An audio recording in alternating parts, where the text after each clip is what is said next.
Hello everyone, welcome to Krishna's online lectures. In this video of engineering mechanics, I am going to discuss how we can define the location of centroid in a plane. So as I have discussed about the centroid, centroid we can define as the center point of any plane. That plane can be rectangle, it can be circle, it can be triangle, it can be square. So for any type of plane which has dimension, which has area, volume, but the plane should not have mass and weight. So for any plane or any object which is defined by the area, volume and dimension only, so center point of that particular plane we can define as the centroid. So centroid we generally define as the center point of any object. Now center point we can define according to shape and size of the object. If the shape of the object is symmetrical, in that case center point or the centroid will be at the center or within the boundary of the plane. But if the object or the plane is asymmetric, in that case that center point can lie outside the boundaries also. So this is the basic description of centroid. Now if we have any kind of plane and if we want to define the location of centroid, so location of centroid we can define on the basis of coordinates of that center point from different axes. So according to coordinate system we can define the location of the centroid. So here I will discuss about the location of centroid first. After that I will discuss about the center of gravity. Now, as I've discussed about the difference between centroid and center of gravity, so centroid we consider for the plane which has the area, volume and dimension only. But if any object is having area, volume, dimension as well as the mass and weight, so the center point can become the center of gravity. So if mass is involved, in that case we can define the location of center of gravity. So this can be possible in 3D object. And the centroid we can define in 2D object. So here first I will discuss about the location of centroid. So for that we are considering one two-dimensional object or two-dimensional plane, and that plane is arbitrary shaped plane. Here I am not saying this plane is symmetric plane. Now let us consider the area of this plane as A. The total area of this plane is A. Now let's consider the position of centroid somewhere within the boundary. So this particular point is representing the position of centroid of the plane. Let us consider this point as G. Now here how we can define the position of this centroid G on the basis of coordinates. So let's consider the coordinates of centroid as x bar and y bar. Now x bar and y bar how we can define? So here I'm going to take two axes, x-axis and y-axis. Here we are considering this x-axis as positive x-axis and this y-axis as positive y-axis. Now here from y-axis, let us consider the distance or the location of this centroid G is x bar. Why we are taking this x bar? Because this dimension is parallel to x-axis. That is why this distance will be x bar. So this is first coordinate in x-axis or about y-axis, and from this x-axis we can define the position of centroid as y bar. So here we have two coordinates from x-axis and y-axis as x bar and y bar. So if we define these coordinates or the value of x bar and y bar from y-axis and x-axis, so we can easily define the position of G. So G we can define on the basis of position of x bar and y bar. So simply we have to define the value of x bar and y bar. Now how we can define this? So here we have this total area, the plane area as A. Now if we consider this particular area in number of parts, or if we are dividing this particular area into number of parts. So let's divide this area. So I have already drawn number of lines, and if we are considering the area of these number of parts, or let us consider one strip in this particular area and the area of the strip as dA. So here every area will be dA. Now here I am going to divide this particular area A into number of areas. So this is our first area. This particular line is representing the first strip, and let us consider area of this strip is A1. Now here we will define the location of this particular area A1, because here now let us consider n number of strip. So here we will have total area A1, A2, A3 up to AN. I'm going to divide this area A into n number of parts. So here the first area we are taking separately A1, the second strip is having area A2, third strip is having area A3. Similarly, if we are taking 4, so it will be A4 like this, and the last area I'm going to take as AN. Now, if we are taking this area A1 as a separate body, in that case, it will have a separate centroid. Centroid, if we are considering this particular point as centroid, let us consider this point as G1. So, for the second area A2, we have to consider another centroid as G2. Now, for third area, it will be G3. So, simultaneously, if we are taking these number of areas, so we have to define the location of G for each and every strip or each and every area according to the areas A1, A2, A3 and AN. So, here, if we are defining the total area as small a, so it will be A1 plus A2 plus A3 up to AN. And this will be equivalent to total area A of the plane or the object. Now, here we have number of location of centroid here G1, G2, G3, Gn. So, first we will mark the position of these centroid of different area from y-axis and x-axis.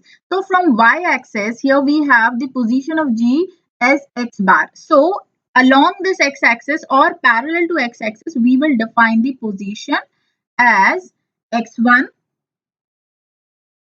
for A1 area. For A2 area, the position will be x2 up to this particular point, and for third area, it will be x3 up to this point.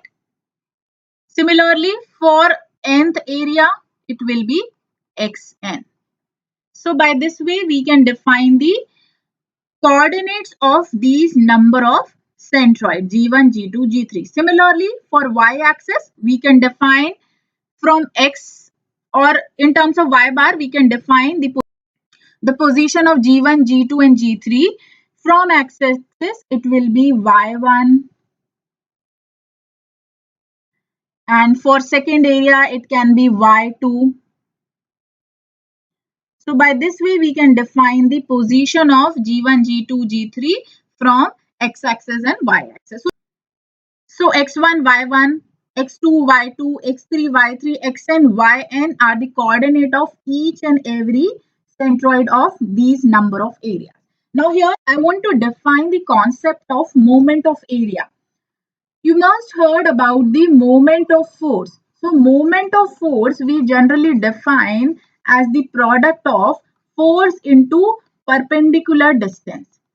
This moment of force we will define as a force into perpendicular distance. Now if we are replacing this force with area, so it will become moment of area.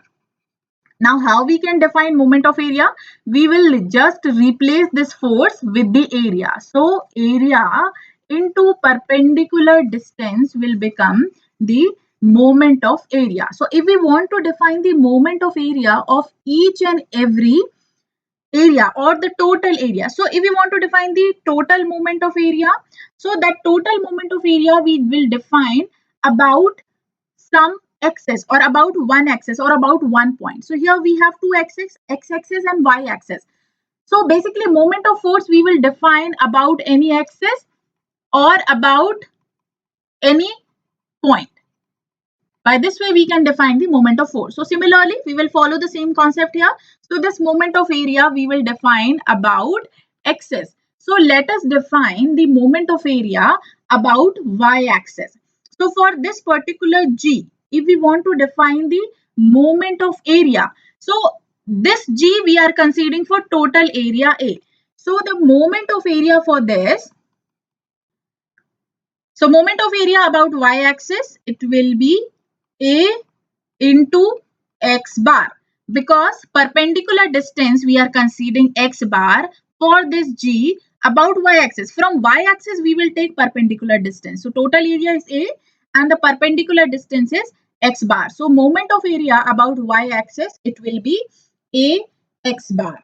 Now if we define the moment of area of each and every area for each center of or each centroid for these number of areas. So for G1, G2, G3, we will define the moment of area. So let's define that moment of area about y-axis only. So it will be,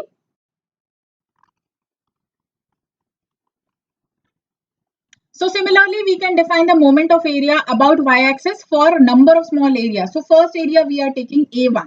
So it will be A1x1. For second area, if we are considering A2, so that moment will be, it will be A2 x2. For third area, it will be A3 x3.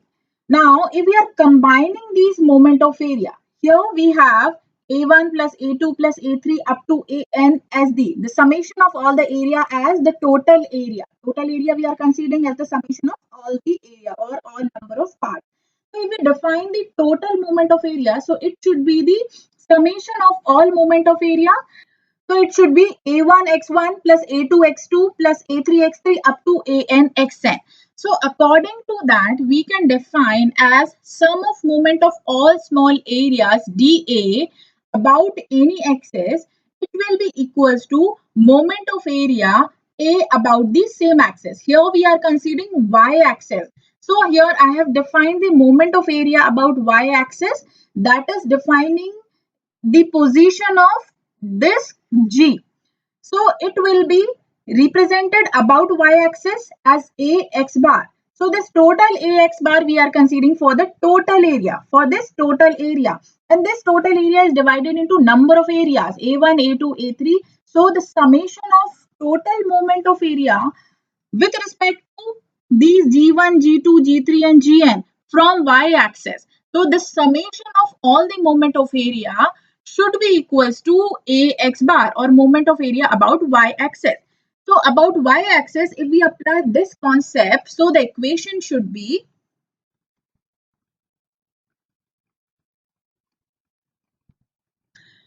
so here we have this equation summation of Ax. So here this A should be summation of total area. So here we can define the summation of Ax as A1 x1 plus A2 x2 plus A3 x3 up to An xn, where summation of A and summation of x is this. So according to this particular concept, we can define this term as A1 x1 plus A2 x2 plus A3 x3 plus An xn is equals to Ax bar. So this should be summation of Ax equals to Ax bar. So according to this, we can define the position of x bar as summation of Ax divided by this total area A. So this is our first coordinate about y-axis. So here we have the value of first coordinate, value of x bar. So first value we have. Similarly, we can define the value of y bar. From the same diagram, we can define the value of y bar. So what we will do, here we have the position of G1, G2, G3 up to Gn for n number of parts, and we have the position of G. Now if we define the position of G from the x-axis, so from x-axis position of G is y bar. The second coordinate is y bar in about this x-axis or parallel to y-axis. Now, similarly, we define the position of each and every centroid of the plane or number of parts from the x-axis. So, it will be y1, y2, y3 up to yn according to number of division. So, we can define the value of y bar as per this particular formula, we can define the position of y bar as summation of AY divided by total A, where Y can be Y1 plus Y2 or summation of Y will be Y1 plus Y2 plus Y3 up to Yn. So by this way we can define the position of summation of Y bar, and summation of A we have A1 plus A2 plus A3. So this summation of AY, it can be A1 Y1 plus A2 Y2 up to AN Yn, and this total area we are considering as A1 plus A2 plus A3, that is equals to summation of A. So from this formula we can easily define the value of Y bar. Simply we will replace this X with Y and all the terms will be same. So for this particular term, we will consider x-axis. So here what we will do, we will define the moment of area about x-axis. This particular formula we have defined with the help of moment of area about y-axis. Now here we will define the moment of each area about this axis. So the dimension would be y1, y2, y3 up to yn, and for g it will be y bar only. Area will be same. Either we are taking y-axis or we are taking x-axis. So here we will take a reference axis as x-axis, and we will define the total moment of area as a1 y1 plus a2 y2 plus a3 y3 up to an yn, that is equals to a y bar. So here from this particular term we can define the value of y bar as summation of ay by a. So where this summation of ay will be a1 y1 plus a2 y2 plus a3 y3 up to an yn, and this total area will be summation of a1 plus a2 plus a3 up to an according to division. So by this way we can define the position of centroid. Now you can see here we are only considering area and the perpendicular distance of the centroid of this particular area about one axis. Now here if we are replacing this area by mass, so the center can become center of gravity. So here centroid we only define where the plane is having only area and volume. It does not have any mass or weight. So according to position of y bar and the x bar, we can define the position of centroid. So here about y-axis, we will use this formula. About x-axis, we will use this formula. So here summation of ay will be algebraic sum of moment of areas about x-axis, and summation of ax is algebraic sum of moment of area about y-axis. We don't need to do anything. We just need to remember the concept while solving these values of x bar and y bar, and this g will be x bar, y bar. So here this summation of ax bar we have to define as a1 x1 up to an xn. The summation of a bar will be a1 y1 up to an yn, and this total area will be simply a1 plus a2 plus up to an. So these terms you have to remember while solving the position or while defining the location or position of centroid for a plane. Thank you so much for watching this video. You can rate, review and share this lesson with your friends and your known people. And if you want to watch more lessons related to mechanical engineering, please subscribe to the channel.